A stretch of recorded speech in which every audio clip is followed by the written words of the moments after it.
आ, इसके पहले हमने ये फाई की इक्वेशन डेराइव की थी आर्बिट्रेरी चार्ज डिस्ट्रीब्यूशन के लिए। ठीक है, आर्बिट्रेरी चार्ज अगर हमें कोई दिया गया है तो पोटेंशियल क्या होगा। ठीक, अब अगर हम बात करें कि L इक्वल टू ज़ीरो हो, ठीक है, L इक्वल टू ज़ीरो को हम बोलते हैं मतलब चलो तब उस समय देखते हैं कि फाई की जो वैल्यू आएगी पोटेंशियल की as a due to vector R क्या होगी, 1/4 पाई एप्सिलॉन नॉट 1/r।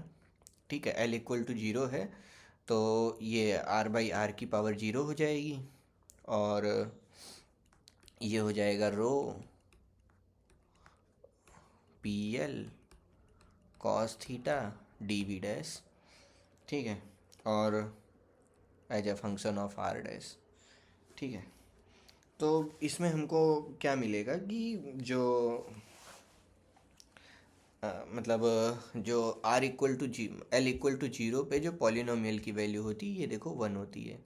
ठीक है, तो ये क्या हो जाएगा, 1/4 pi epsilon not 1/r rho vector r dv। ठीक है, तो ये बेसिकली इस चीज़ को हम क्या बोल सकते हैं, इस चीज़ को हम चार्ज बोल सकते हैं, तो यानी ये Q/4 pi epsilon not r हो गया।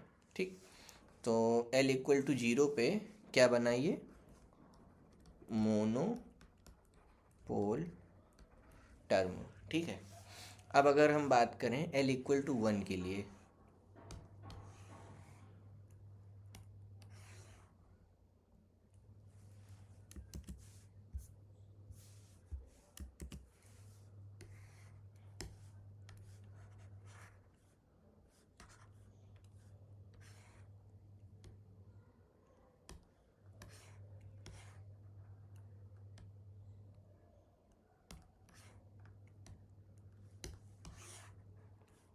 अब ये चीज़ हम बात करते हैं L इक्वल टू 1 के लिए। ठीक है, एट L इक्वल टू 1 क्या होगा, तो जो पोटेंशियल फाई होगा उसको हम क्या बोलेंगे, L इक्वल टू 1 पे 1/4 पाई एप्सिलॉन नॉट 1/r। ठीक है, समेशन L इक्वल टू 1 पे क्या होता है, L इक्वल टू 1 पे हमको r डैश बाई r मिलेगा। ठीक है, यहाँ पे क्या हो गया, summation r dash by r rho as a vector r dash P L की वैल्यू क्या हो जाएगी, PL cos थीटा की वैल्यू क्या हो जाएगी उस समय अगर हम r इक्वल टू 1 की बात करें। ठीक है, जो फर्स्ट टर्म होगा तो ये होता है r/r डैश कॉस अल्फ़ा होता है। ठीक है, ये जो सीरीज सम आया था इससे, तो r dash by r alpha हो जाएगा यहाँ पे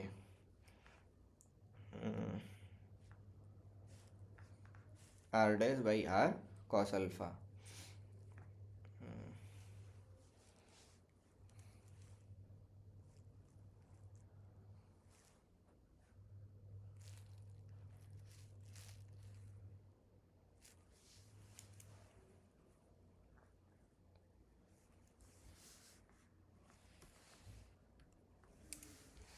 यहाँ क्या आ जाएगा, कॉस अल्फ़ा dv डैश। ठीक है, तो इस चीज़ को हम लिख सकते हैं 1/4 pi epsilon not 1/r²।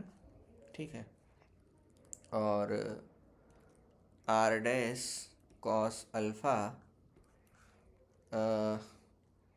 Row vector r dash dv dash. अब ध्यान देने वाली बात यह है कि जब हमने आर्बिट्रेरी चार्ज का डिस्ट्रीब्यूशन बनाया था, ठीक है, तो कॉस अल्फ़ा वेक्टर r और r डैश के बीच का एंगल था। तो यानी अगर वेक्टर r और r डैश का डॉट प्रोडक्ट करें, के डायरेक्शंस का डॉट प्रोडक्ट करें तो हमें कॉस अल्फ़ा मिलेगा। ठीक है, तो हम इसको लिख सकते हैं 1/4 पाई एप्सिलॉन नॉट 1/r²। ये r डैश तो हम लिख सकते हैं r cap dot vector r dash rho D V dash.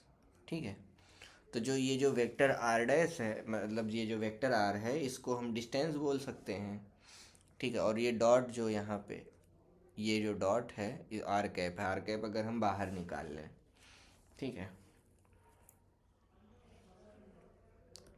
तो 1/4 pi epsilon not 1/r² R cap dot vector R rho R dash D V dash और ये vector R dash. तो अगर हम इस चीज़ को देखें तो जनरली हम क्या कहते हैं, अगर हम मोमेंट ऑफ इनर्शिया देखें या तो उसमें आर क्रॉस एफ को हम बोलते थे, एक प्रोडक्ट होता था उसको हम बोलते थे मोमेंट ऑफ टॉर्क।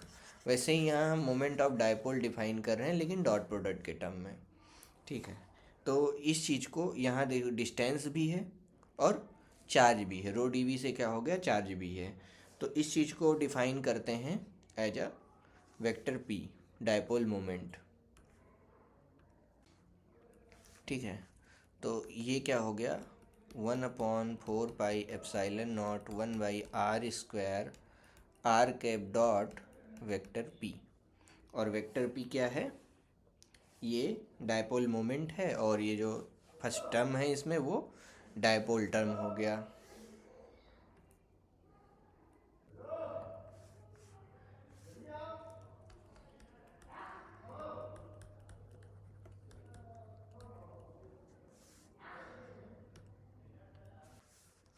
अब देखते हैं L = 2 पर क्या मिलेगा हमें। L = 2 L = 2 पे phi as a function of R dash क्या हो जाएगा, 1/4 pi epsilon not 1/r summation तो हट जाएगा, यानी हमें L = 2 की वैल्यू निकाल रहे हैं, तो integration R dash by R का स्क्वायर रो आर डैश और पी एल कॉस अल्फ़ा। तो कॉस अल्फ़ा का जो पी एल है वो क्या आ जाएगा हमारा, पी एल की वैल्यू देखते हैं। ठीक है, एक्सपेंशन में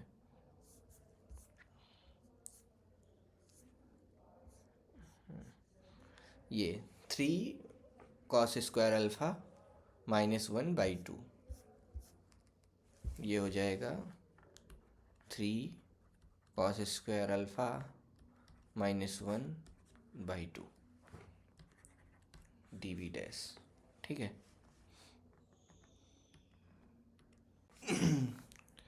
ठीक है, तो हम वही ट्रीटमेंट जो पहले किए थे L = 1 के लिए कुछ वैसा ही ट्राई करेंगे। पहले 1/r, यहाँ r डैश बाई r² हो जाएगा, तो r² को तो चलो बाहर ला के यहाँ r³ कर देते हैं।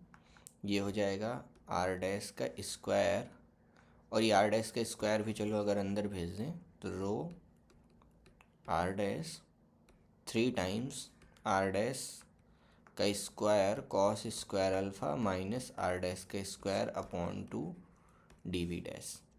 ठीक है, तब ये जो r डैश का स्क्वायर cos अल्फ़ा है, तो अगर हम इसे लिखना चाहें तो 1/4 pi epsilon not 1/r³ integration rho, फिर ये जो r डैश है तो इसको हम लिख सकते हैं r dash in R cap into vector R dash, ये कॉस के लिए हो गया, माइनस आर डैश है तो इसको तो हम ऐसे ही लिख सकते हैं R dash dot R dash. ठीक है, R dash dot R dash लिख सकते हैं डी वी डैश। अब ये r/2। अब अगर कंपोनेंट्स में बात करें तो क्या होगा कि जब हम इसे एक्सपांड करेंगे 1/4 pi epsilon not 1/r³ rho r dash 3, ये R1, और अगर हम इसे एक्सपेंड करना चाहें तो इसे हम लिख सकते हैं आई और जे के फॉर्मेट में। तो एक तरफ तो वेक्टर नोटेशन है, मतलब डॉट प्रोडक्ट है, और फिर उसको हम साइमल्टेनियसली मल्टीप्लाई करना चाहते हैं। ठीक है, स्क्वायर करने का मतलब हम इसे ये बाई 2 है और यहाँ स्क्वायर है, तो ये कुछ ऐसे हो गया, आर डैश डॉट हो गया, और ये आर कैप डॉट ये हो गया माइनस। अब ये आर डैश का स्क्वायर है, यानी अगर इसका आई और जे कंपोनेंट होगा, यानी अगर हम कंपोनेंट फॉर्म में तोड़ेंगे, तो अभी इसको आगे देखते हैं कैसे तोड़ते हैं। Square D V dash by 2। तो जो आर डैश वाला टर्म है उसको हम इस तरह लिख सकते हैं कि आर डैश के कंपोनेंट फॉर्म में आर डैश की और डेल आई जे, और टेंसर फॉर्मेट में बस एक्सपेंड का मतलब लिखने की कोशिश कर रहे हैं। तो डेल आई जे आर आई जे, अब जहाँ ये क्रॉनिकल डेल्टा है तो ये जब आई इक्वल टू जे होगा तभी वन होगा, आई इक्वल टू जे होगा तो ये वन होगा। इसका मतलब 1 इंटू आर आई, और आई इक्वल टू जे मतलब आर आई, यानी अगर दोनों चीज़ें सेम होंगी तो ये बन जाएगा क्या, आर स्क्वायर बन जाएगा। ठीक है, यानी अगर दोनों सबस्क्रिप्ट या जो भी डायरेक्शनल कंपोनेंट बोल लें वो अगर सेम होगा तो ये स्क्वायर बनेगा। ठीक है, तो उस केस में डेल आई जे इसीलिए लगाया। अगर del I is not equal to J होगा तो उस केस में जो है जीरो हो जाएगा, ये डेल आई जे की वैल्यू जीरो होगी, तो इसलिए आर स्क्वायर को हम इस तरह रिप्रेजेंट कर सकते हैं। एक तो ये चीज़ हो गया जो आर स्क्वायर टर्म आया हुआ है। अब बचा हुआ टर्म ये, ठीक है, अगर हमें R cap dot R dash का डॉट रिप्रेजेंट करना है तो इसको कैसे कर रहे हैं, R cap dot vector R dash I into, इसको हम लिख रहे हैं R of J dot vector R of J R dash of J. ठीक है, ये, और इसको हम एक साथ खोल करके अगर लिख दें टेंसर फॉर्मेट में तो ये बन जाएगा are I cap are I R dash हो जाएगा, फिर यहाँ आ जाएगा आर कैप जे यहाँ आर डैश, और ये बन गया आई जे के फॉर्मेट में। ठीक है, ये सेम चीज़ को हमने इस तरह टेंसर फॉर्मेट में बस रिप्रेजेंट कर दिया है। ठीक, तो अब इस इक्वेशन को हम चलिए टेंसर के फॉर्मेट में लिखते हैं।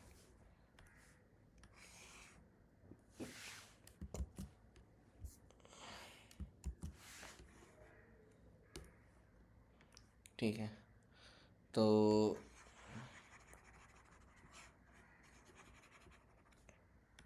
ये क्या हो जाएगा, R cap I R cap J R dash I R dash J. ठीक, minus R I R J del I del J. ठीक, और यहाँ 1/4 का 1/8 कर देते हैं इसको। ठीक, तो ये रिप्रेजेंटेशन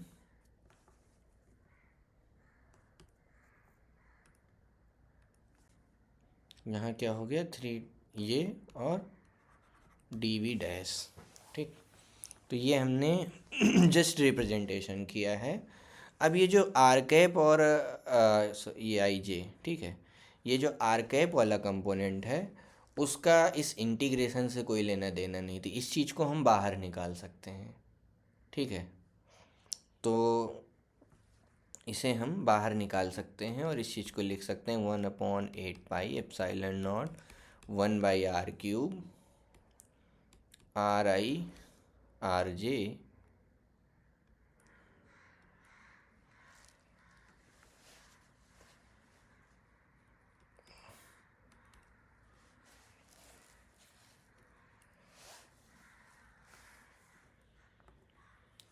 ठीक।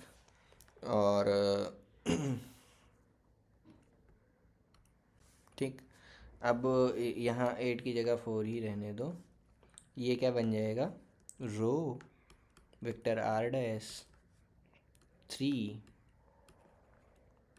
Are I R J dash, ठीक है, और माइनस आर डैश आई और जे डेल आई जे, ठीक, divide by 2 D V dash ये, ठीक, इंटीग्रेशन। तो ये जो लिखा हुआ है ये पूरा टर्म, इसको बेसिकली हम बोलते हैं जो डेफिनीशन जब हम क्वाड्रेपोल डिफ़ाइन करते हैं, तो जो चार्ज डिफ़ाइन करते हैं क्वाड्रेपोल चार्ज, ये जो निकल के आया क्यू आई जे, इस चीज़ को हम बोलते हैं क्वाड्रेपोल टेंसर, ठीक है। तो ये क्या हो गया,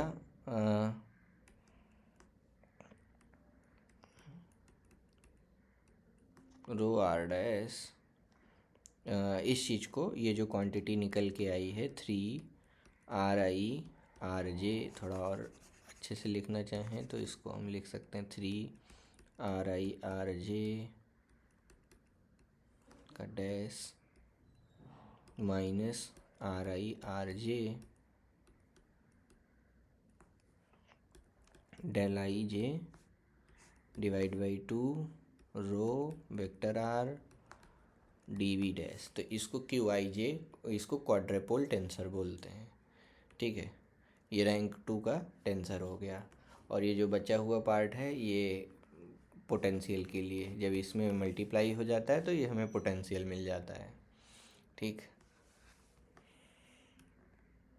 तो अब अगर हम पोटेंशियल की बात करें तो हमारा अब जो पोटेंशियल हो जाएगा 1/4 pi epsilon not 1/r³ are I R J dash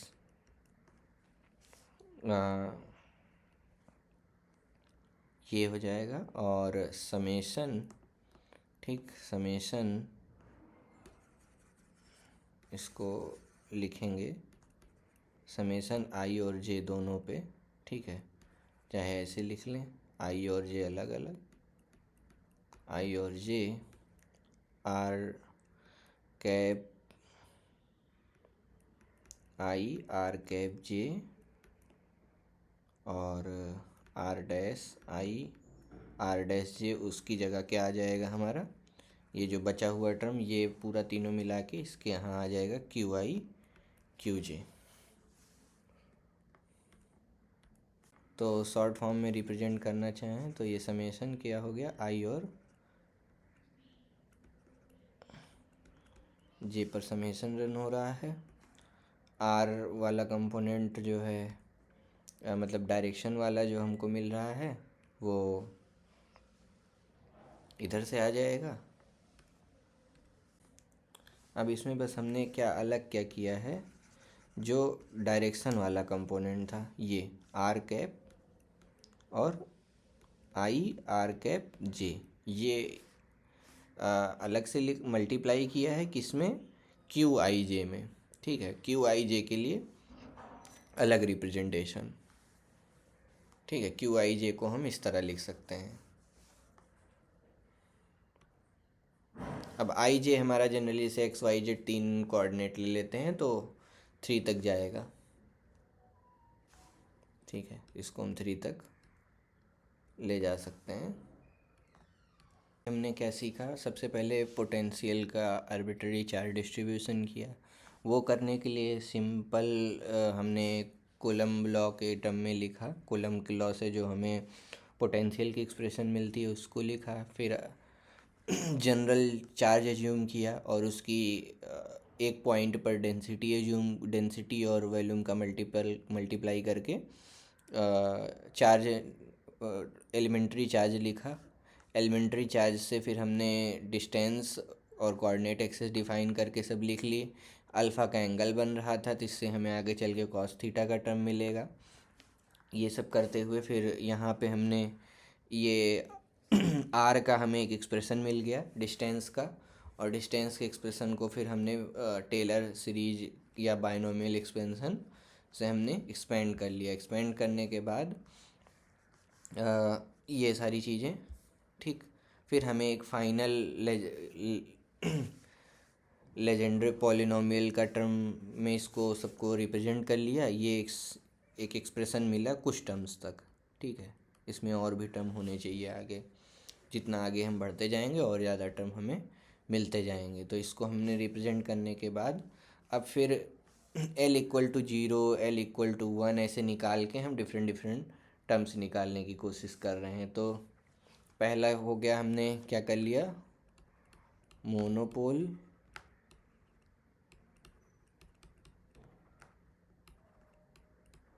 term L=0,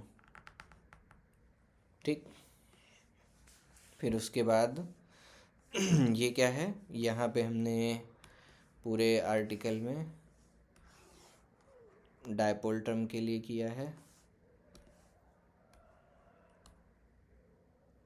ये क्या हो गया, डायपोल टर्म।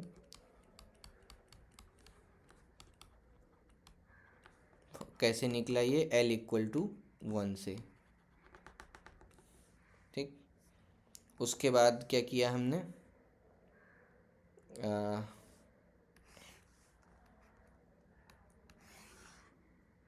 ये सब पूरा किसके लिए है,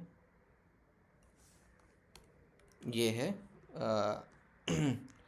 L=क्वाड्रुपोल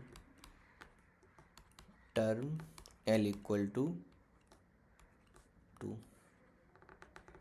तो हमने क्वाड्रुपोल टर्म के लिए कर लिया, L=2 के लिए, और ये फाइनल रिजल्ट क्वाड्रुपोल का। ऐसे ही ऑक्टुपोल का भी कर सकते हैं।